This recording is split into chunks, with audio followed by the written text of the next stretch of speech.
Olha, durante a cúpula, além de defender Maduro e afirmar que a Venezuela é uma vítima de narrativas antidemocráticas, Lula também chamou o principal opositor venezuelano, Juan Guaidó, esse que nós ouvimos, de impostor.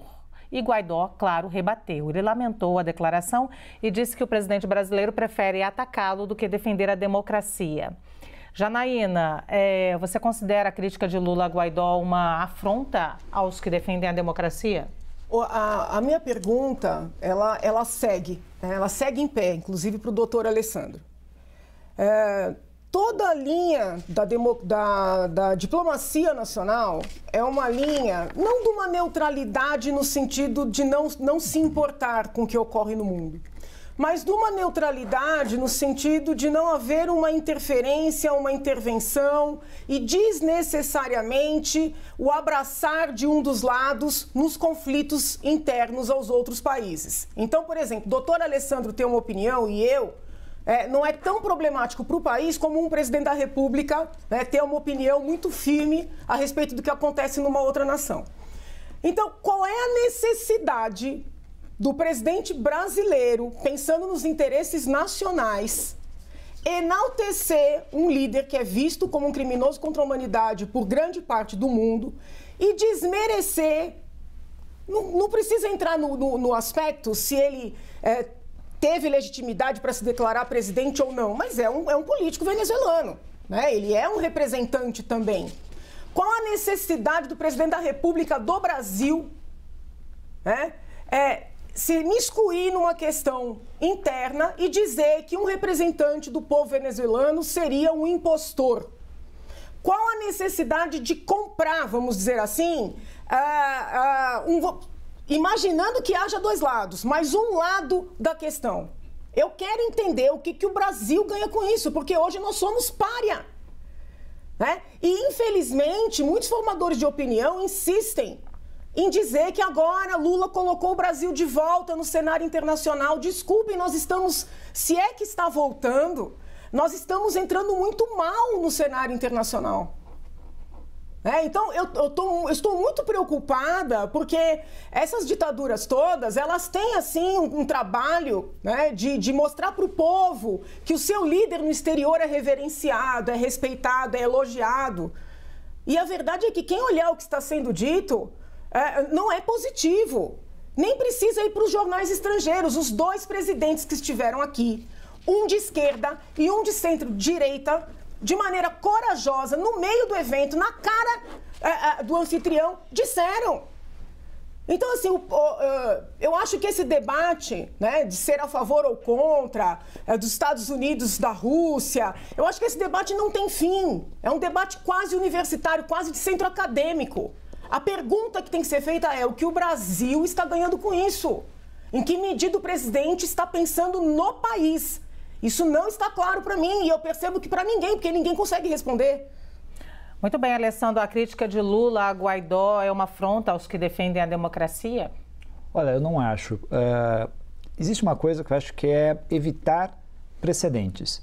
Né? O que o Guaidó fez? O Guaidó é um sujeito que se autodeclarou presidente da República, tentando, logicamente, mobilizar uma parte da população para dizer, olha, aquele Congresso não vale, esse governo também não vale, eu sou o presidente legítimo. Mas veja, ele não fez uma...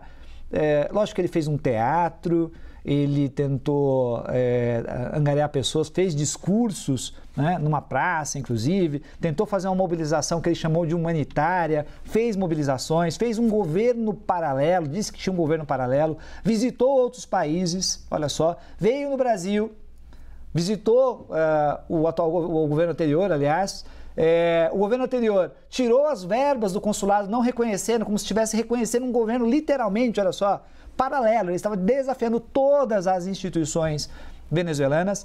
Ele angariou apoio internacional nos Estados Unidos, recebeu recursos, recebeu apoio na União Europeia, grupos da União Europeia que tinham interesse com relação à Venezuela. Tá? Embora, é verdade, o discurso é direitos humanos o tempo inteiro, no fundo, lembro o telespectador, petróleo. Né? E aí fizeram toda uma narrativa de desafio. E se a moda pega? As pessoas começam a se autodeclarar e desafiar governos. Detalhe ainda, em 2020 e 2021, de 2020 para 2021, O Guaidó, não bastando o que ele fez, veja, e aí é interessante a gente prestar atenção. O Guaidó é o sujeito que entra e sai da Venezuela fazendo isso. É uma ditadura estranha essa, né? Onde o sujeito entra, volta, vai no país, ele vai até os Estados Unidos, a Miami, dá entrevista na televisão dizendo que os Estados Unidos deveriam intervir e invadir o país, volta para a Venezuela, tem empresas. Bom, deixo de lado essa ditadura estranha para o Guaidó, pelo menos, né? Já que ele faz essa acusação da ditadura venezuelana. E aqui eu não estou defendendo, veja, eu não estou querendo simplesmente, está defendendo a Venezuela, não, estou querendo encontrar as contradições dessas narrativas que foram sendo criadas. Simplesmente isso. Você pode discordar do que eu estou dizendo, a Janaína aqui provavelmente vai discordar, mas a questão não é essa, a questão é, eu quero trazer alguns elementos a mais para a gente poder alimentar esse debate de maneira mais qualificada, né? E aí, você tem uma situação onde o Guaidó, em 2020, ele é encontrado, ou pelo menos encontram-se documentos de um grupo de paramilitares, é pitoresca a coisa, paramilitares que se preparavam na Colômbia, em território colombiano, que tentaram fazer uma espécie de invasão bem amadorística ao território venezuelano. Esses paramilitares venezuelanos foram treinados em território colombiano por ex-soldados que combateram a guerra do Iraque. Um americano, um norte-americano estadunidense, foi preso e tinha um contrato do Guaidó com ele se ele conseguisse matar o Maduro. É fantástica a história. Então a gente tem que começar a olhar a história na sua totalidade, o tipo de conflito que está ali. Quanto aos presos que, eu confesso, quando eu fui à Venezuela, nós debatemos a questão dos presos, nós questionamos a questão dos presos, nós nos encontramos com várias pessoas, haviam acusações tremendas. E aí houveram algumas manifestações, se eu não me engano, a data 2017, 2016, 2017 e 2018 talvez, nas quais grupos, né, de pessoas pagavam pessoas que viviam em favelas, que eles vão chamar de rancho, meninos, para tocar fogo e fechar ruas. Tocaram fogo até em escolas lá. E pessoas morreram. E a polícia começou a prender essas pessoas. Veja, eu estou falando de uma polícia que provavelmente é muito parecida com a brasileira. Tem problema de corrupção.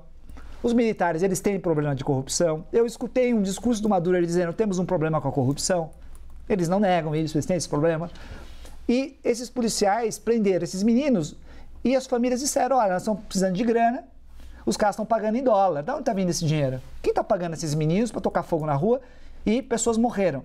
Foi aí que foram presos alguns líderes da oposição, ligados a esses conflitos, aos incentivos a esses conflitos, que é para derrubar o Estado. A gente tem que entender que é isso que está acontecendo lá, e não simplesmente um conflito no qual eu quero ser eleito, o outro não me deixa. Ou simplesmente estão prendendo as pessoas e não deixam a gente falar. Não é isso que está acontecendo lá. Então, acho que vale a pena a gente ter esse insight.